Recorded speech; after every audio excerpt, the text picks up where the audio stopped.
Allah Maha Kasih. Sesuai dengan kerinduan Anda. Ada ngiri, itu ngiri yang baik. Ada teman bisa berbuat baik yang banyak, lalu Anda rindu seperti itu. Itu ngiri yang baik dan boleh. Selagi kerinduan Anda itu serius dan sungguh-sungguh, Allah akan beri Anda pahala seperti mereka. Di saat Anda tidak bisa. Maka yang perlu Anda buktikan adalah kesungguhan Anda. Kalau Anda betul-betul, maka Anda akan mendapatkannya. Kesungguhan Anda harus dibuktikan. Misalnya, suatu ketika kan ada liburnya. Pas libur, benar enggak ibadahnya? Kalau berwaktu liburan, enggak, berarti bohong tadi. Pura-pura saja pengen kayak dia. Kemudian juga berpikir, mungkin saya harus ganti kerja deh. Berpikir ke tempat yang lain, sekiranya mungkin dengan gaji yang serupa, mungkin saya lebih banyak ibadah. Sebab kalau kerja di orang itu kayaknya ibadah saya maksimal. Di sini habis waktu saya. Berpikir terus bagaimana meningkatkan ibadah. Kalaupun belum berhasil, yang penting ada kerinduan. Ditawari kerja di sini aja, nanti bisa ibadah dan sebagainya. Enggak deh. Di sini gajinya lebih besar, malah enggak mau juga. Berarti hawa nafsu. Khayal, bohong dia. Jadi, buktikan kerinduan Anda. Pertama itu. Kalau Anda benar-benar rindu untuk bisa beribadah. Sehingga akan mencuri-curi kesempatan. Kalau ada waktu langsung. Orang rindu kan begitu. Rindu ibadah. Rindu beneran. Ada kesempatan langsung. Kemudian ini yang pertama. Yang kedua adalah berbekal ilmu kemudahan di dalam beribadah. Jangan dianggap ibadah hanya sholat saja, akan tapi bisa diganti dengan zikir. Kalau Anda bisa melakukan sholat, dan sholat tarawih ya tidak harus ada di masjid, kalau memang Anda misalnya kerjaan Anda bisa, kalau di atas kendaraan, bisa sholat di atas kendaraan misalnya, sholat sunnah. Kalaupun mungkin Anda ibu-ibu yang saya harus masak, kan tidak selamanya masak begitu, barangkali di antara sela-sela masak, gelar sajadah 2 rakaat, masak lagi, 2 rakaat, masak lagi, 2 rakaat, masak lagi. Bisa 20 rakaat, bisa saja. Tampakkan kerinduan Anda dalam keadaan apapun bisa. Kalau kita jaga di warung, kan tidak selalu ada orang. Pas ada orang, alhamdulillah ada rezeki. Nggak ada orang, aku bisa sholat, bisa aja begitu. Nah ini buktikan kerinduan itu. Orang jaga warung katanya, nggak ada lain kecuali saya. Iya, terus nggak bisa sholat. Nggak mungkin dong, kecuali memang full terus. Kalau full terus jadi rezekimu banyak, alhamdulillah. Kalau ternyata ada orang, saya bisa sholat dong. Orang lihat kita sholat tambah bernilai dong. Kenapa? Ini yang punya orang soleh, orang solehah. Berarti bisa dipercaya dong tentang dagangannya. Seperti itu. Buktikan kerinduannya dulu. Dan sholat tarawih tidak harus di masjid sana itu. Kalau memang kita punya kesibukan di rumah, mungkin punya anak kecil di rumah dan sebagainya, dia bisa sholat sendiri di rumah. Biar enak, tidak pakai borongan langsung 20 rakaat, akan tapi 2 rakaat dulu, nanti sambil gendong anaknya, sambil jalan, 2 rakaat begini, nyicil, selesai. Yang kerjaannya Masya Allah, tempatnya jauh, ingin ngejar keluarga di rumah. Lalu di atas, habis sholat isya pulang, kalau sholat di rumah nanti, nggak mungkin tarawih di rumah, sudah pasti ngantuk. Kalau tarawih di kantor, ketinggalan, bingung ini, aduh ya apa. Sementara saya harus segera pulang, istri saya melahirkan dan sebagainya. Dia bisa sholat di atas kendaraan, mudah kok. Harus ilmunya yang perlu ditambah. Kemudian berbuat baik tidak hanya zikir, bisa saja apa saja yang kita hafal dari sholawat kepada baginda, zikir subhanallah, alhamdulillah, la ilallah, baca itu semuanya. Ya harus pahami ibadah itu banyak. Yang kedua adalah dengan ilmu. Ilmu ibadah itu gampang. Setelah itu maka dia mendapatkan pahala sama seperti orang-orang yang beribadah. Nggak usah berkecil hati. Ketahuilah bahwa kerinduan Anda kalau serius, Anda akan mendapatkan pahala tersebut. Dan keseriusan itu ditandai dengan yaitu tadi, kalau Anda punya kesempatan pasti Anda akan melakukannya. Kemudian Anda harus punya wawasan ilmu bagaimana beribadah. Orang-orang alim, orang-orang hebat itu kelihatannya tidak terlalu banyak tampak dia melakukan ibadah, tapi ternyata ibadahnya banyak. Karena mereka pandai mencuri waktu. Di mana saja bisa beribadah. Sholat bisa di mana saja.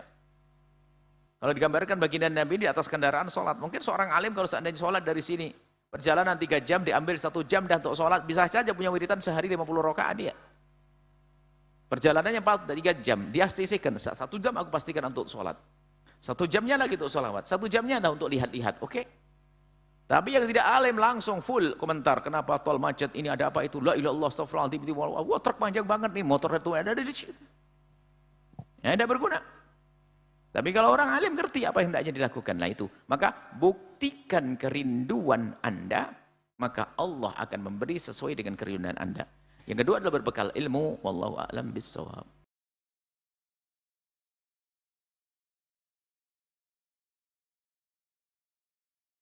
Ada perbedaan bahwasanya itu adalah tempat tinggal Anda selama-lamanya.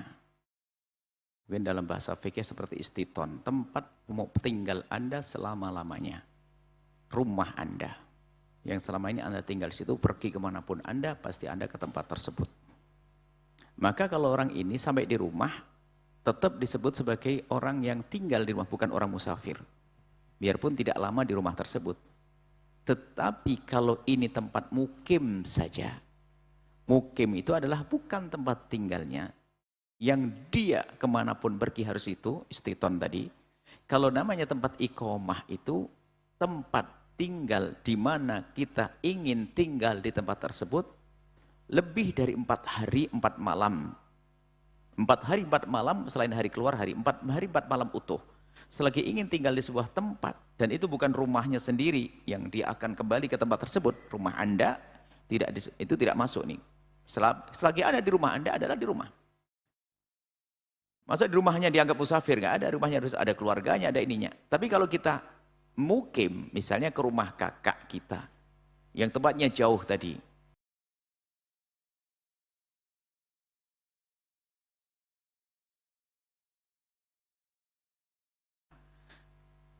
mukim. Dan mukim ini cukup dengan bepergian, terputus mukim itu. Misalnya kakak berdekatan. Kakak rumahnya Cianjur, Indramayu sama Cirebon. Kita mondar-mandir di rumah kakak, 3 hari sana, 3 hari sini. Karena safar ini memutus iqomah, seperti iqomah memutus safar. Iqomah itu tempat tinggal, itu memutus safar. Kita tinggal di rumah kakak lebih dari 4 hari, terputus safar kita. Kemudian di saat kita sudah iqomah, lah kok pergi ke rumah kakak berapa hari, safar kita memutus iqomah yang pertama. Ini bukan istiton tadi, bukan tempat tinggal ini, bukan kita rumah kita sendiri, ada keluarga, anak dan seterusnya. Nah ini, maka kalau Anda pulang ke rumah, ini beda dengan jika Anda misalnya, ini saja gambarannya anak santri, rumahnya ya rumah bapak ibunya, pondoknya adalah tempat mukim. Kalau seandainya dia berada di pondok, niat tinggal lebih dari 4 hari, maka nggak boleh mengqashar sholat. Tapi kalau pas dia kunjung ke pondok hari raya, ke rumah gurunya 3 hari, menjadi boleh. Tapi kalau ke rumahnya sendiri, ya nggak ada, dianggap sebagai seorang musafir, karena rumah ibu bapaknya sendiri dia. Nggak ada istilah musafir di rumahnya sendiri. Tapi kalau rumahnya orang tadi, pondok, itu adalah tempat musafir. Karena bukan tempat kita, tempat iqomah kita. Anda santri, misalnya ke pondok hanya 2 hari atau 3 hari, ingin kunjung guru, di situ dia bisa mengqashar karena Pak tinggalnya tidak niat mukim, seperti itu.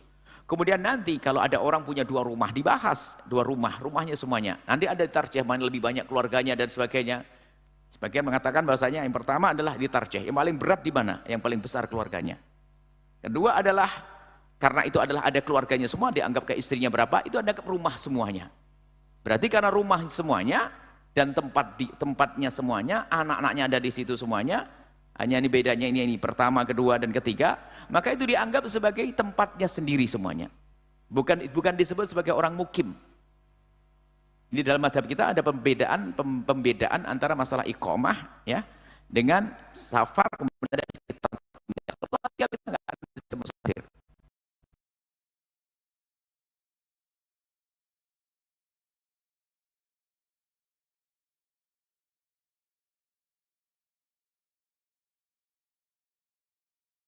Lebih dari 4 hari saya nginep di Cirebon, saya nginep di Jakarta lebih dari 4 hari iqomah, karena bukan tempat kita, bukan rumah kita, tempat orang lain.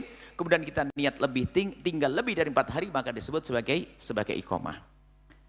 Nah tadi kalau seorang yang melakukan perjalanan sopir dan sebagainya, kalau pulang ke rumah sendiri ya tidak lagi disebut sebagai musafir, rumahnya sendiri, yang dimana dia pergi kemanapun dia akan pulang ke rumahnya.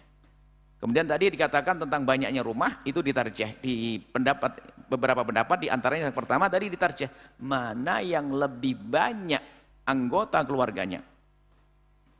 Yang kedua adalah Karena itu adalah semua anggota keluarganya, maka dianggap itu semua rumahnya semuanya. Tidak bisa melakukan qasar dan jamak di tempat tersebut karena itu tempatnya dia, rumahnya ganda. Tapi kalau ternyata itu tidak,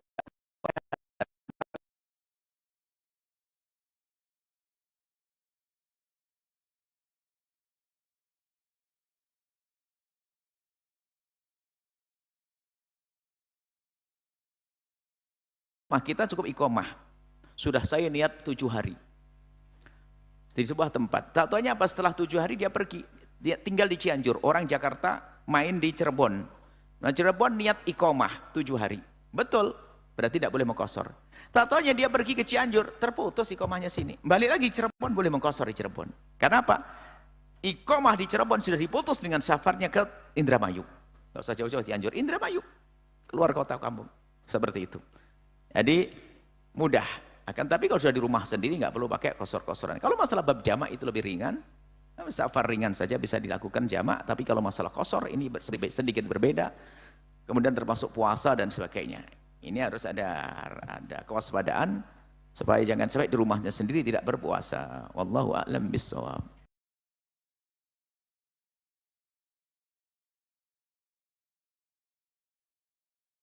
Yang dimaksud membatalkan puasa, memasukkan sesuatu ke lubang belakang itu adalah bukan memasukkan ambeyennya, memasukkan sesuatu ke lubang ambeyen. Jadi gini, mohon maaf. Ini sebuah contoh. Ini ambeyen yang keluar. Di dalam ambeyennya ada lubangnya. Ini lubang belakang, lubang dubur itu di dalamnya sini. Anggap saja ini, kita buat contoh. Nih, ini ada lubangnya.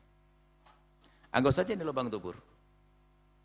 Dari orang yang sakit itu ambeien itu keluar begini ambeiannya. Nah, ini keluar. Ini ambeien yang keluar. Yang diolesi ini enggak. Kalau yang dimasukkan ambeiennya tidak membatalkan puasa. Tapi kalau di lubang ambeien, lubangnya ini kita kita teskan ke dalam ini batal. Jadi kalau mengolesi di ambeiennya yang keluar itu enggak batal. Sebab ambeien itu seperti daging keluar. Di dalam daging ada lubangnya, di situ lubang tuburnya di dalam ambeien ini. Kalau yang dimasukkan ini enggak, ini masukkan enggak apa-apa. Ini diolesi enggak apa-apa. Bahkan di ujung mohon maaf, di permukaan lubang belakang ini kalau diolesi enggak apa-apa. Seperti orang buang air kecil, kena air juga enggak apa-apa. Yang enggak boleh dimasukkan ke dalamnya, masuk lubangnya. Ini kalau dinaikkan tidak kelihatan ya nih. Cuman karena orang punya masalah ambeien, jadi kalau buang air ke bawah ini, kulitnya, dagingnya keluar. Di dalamnya ada lubangnya, yang membatalkan yang masukkan lubang. Bukan ambeiennya, kalau ambeiennya itu dimasukkan lagi nggak apa-apa, nggak batal. Yang batal adalah masukkan ke lubangnya tadi, ke lubang di tengah-tengahnya itu. Jadi tidak membatalkan puasa dan teruslah berpuasa, semoga sehat, segera berubah insya Allah, semoga menemukan obatnya. Allah alam bisawab.